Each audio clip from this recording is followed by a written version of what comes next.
নারিকেলের দুধ দিয়ে ছোলার ডাল আর কাঁঠালের বিচি আর চিংড়ি মাছ রান্না হচ্ছে।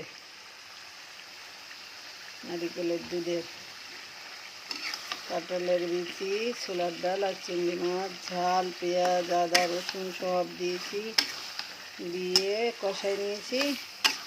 এখন নারিকেলের দুধটা এর মধ্যে দিয়ে দেবো সেকে।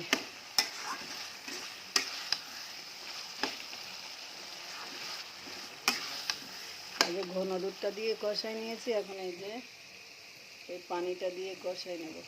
এই পানিটা দিয়ে দেব। এই যে নারকেলের দুধটা দিয়ে দিচ্ছি।